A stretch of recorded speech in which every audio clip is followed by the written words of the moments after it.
Baik, selamat siang Ibu dosen. Saya Francisca Dea Yusagita akan menjelaskan tentang pengertian dan perbedaan pendekatan kardinal dan ordinal. Yang pertama, pengertian kardinal.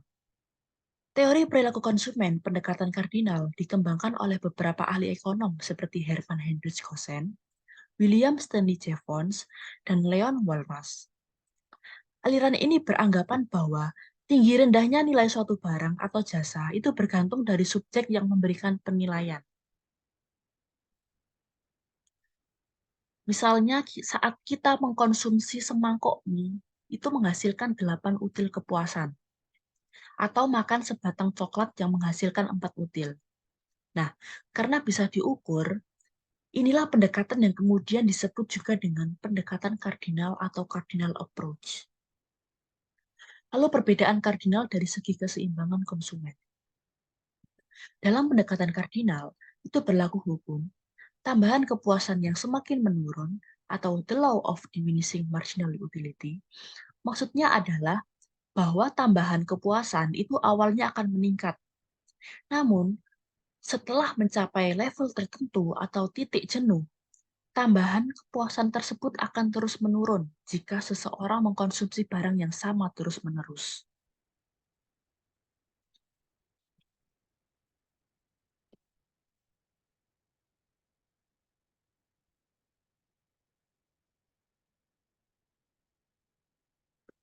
Berikut disajikan mengenai data, tabel, dan kurva.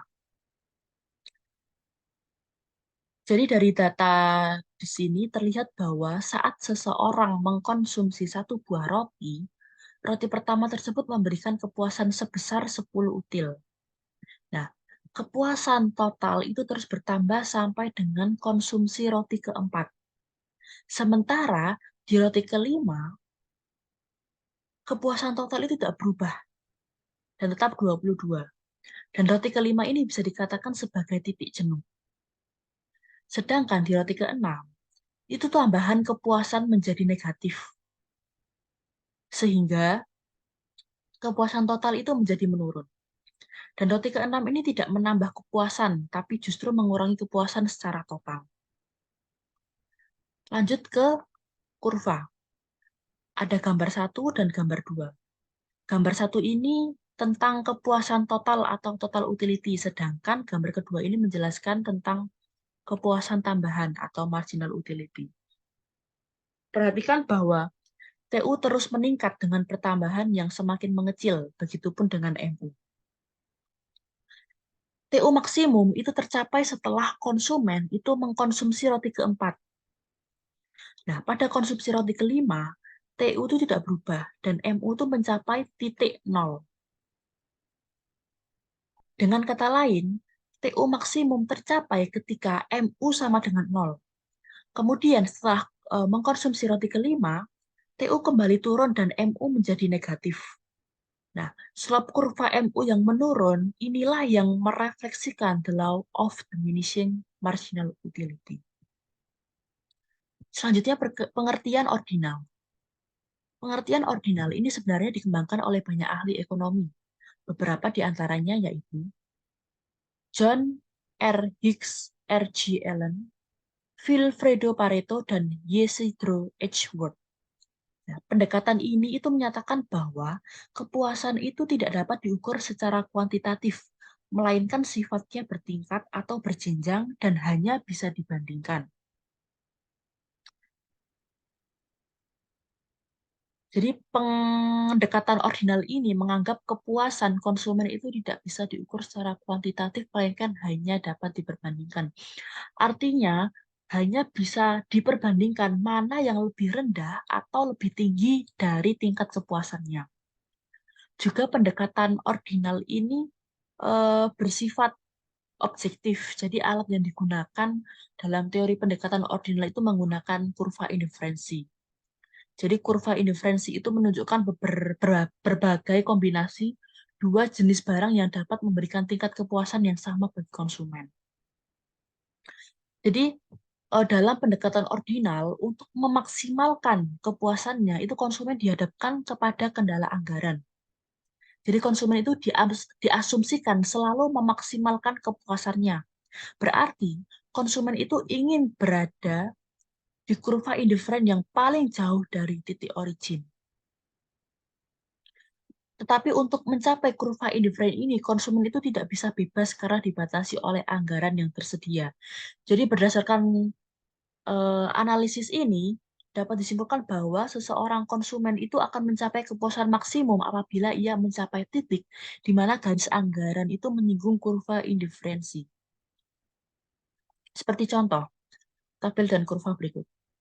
Kombinasi A itu jumlah pakaiannya 1 dan jumlah makanannya 7. Kombinasi B, jumlah pakaiannya itu bertambah, naik 1 jadi 2, tetapi jumlah makanannya itu turun menjadi 5. Begitupun C, jumlah pakaiannya 3 dan jumlah makanannya 4, dan kombinasi D, jumlah pakaiannya 4, jumlah makanannya 3,5. Perlu kita ketahui bahwa indifferent curve ini memiliki ciri-ciri. Adalah yang pertama, memiliki slope atau kemiringan yang negatif. Hal ini karena untuk mempertahankan kepuasan yang sama, maka penambahan di satu barang itu harus diimbangi dengan pengurangan barang lainnya, seperti contoh kombinasi B. Jadi, saat konsumen berusaha menambah pakaian, maka kompensasinya jumlah makanannya itu harus dikurangi.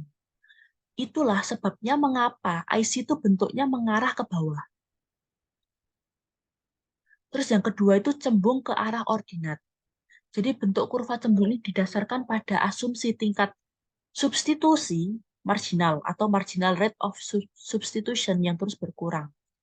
Nah, MRS ini merupakan ukuran yang menggambarkan sejauh mana sih konsumen itu bersedia menukarkan barang yang satu dengan barang yang lain. Dan dalam kurva S yang sama, itu semakin ke kanan, semakin tinggi tingkat kepuasannya. Coba kita ingat kembali bahwa konsumen itu lebih menyukai yang lebih banyak dibandingkan yang sedikit. Jadi posisi IC yang lebih tinggi, yang ke kanan, itu menggambarkan jumlah pakaian dan makanan yang lebih banyak. Dan posisi IC tersebut tentunya lebih banyak disukai konsumen karena memberikan tingkat kepuasannya. Sekian penjelasan dari saya. Bila ada salah kata, mohon dimaafkan. Wassalamualaikum warahmatullahi wabarakatuh.